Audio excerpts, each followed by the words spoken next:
The battle to drive Islamic State group extremists from Mosul, Iraq killed thousands more civilians than has previously been reported, the Associated Press has found.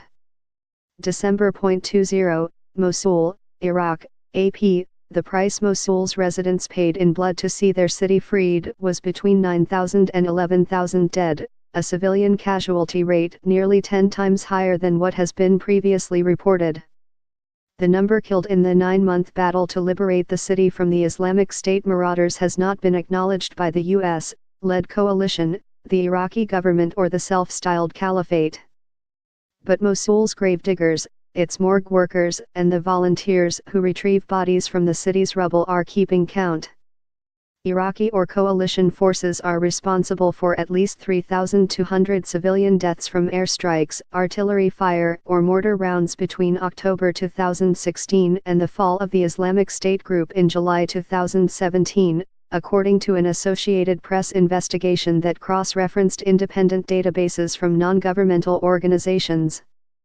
Most of those victims are simply described as crushed in health ministry reports. Caption: Close the coalition, which says it lacks the resources to send investigators into Mosul, acknowledges responsibility for only 326 of the deaths. It was the biggest assault on a city in a couple of generations, all told. And thousands died, said Chris Woods, head of Air Wars, an independent organization that documents air and artillery strikes in Iraq and Syria and shared its database with the AP. There doesn't seem to be any disagreement about that, except from the federal government and the coalition. And understanding how those civilians died, and obviously ISIS played a big part in that as well, could help save a lot of lives the next time something like this has to happen. And the disinterest in any sort of investigation is very disheartening, Woods said, using an alternative acronym for IS.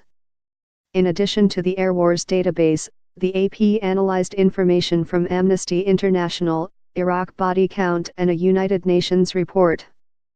AP also obtained a list of 9,606 names of people killed during the operation from Mosul's morgue. Hundreds of dead civilians are believed to still be buried in the rubble.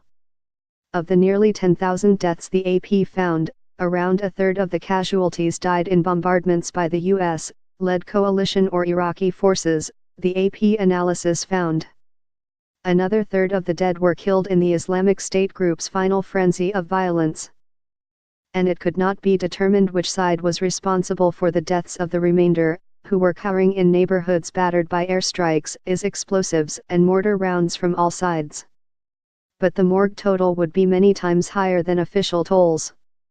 Iraqi Prime Minister Haidar al-Abadi told the AP that 1,260 civilians were killed in the fighting.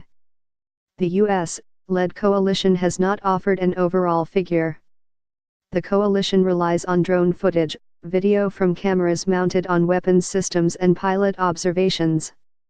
Its investigators have neither visited the morgue or requested its data. What is clear from the tallies is that as coalition and Iraqi government forces increased their pace, civilians were dying in ever higher numbers at the hands of their liberators, from 20 the week the operation began in mid-October 2016 to 303 in a single week at the end of June 2017, according to the AP tally.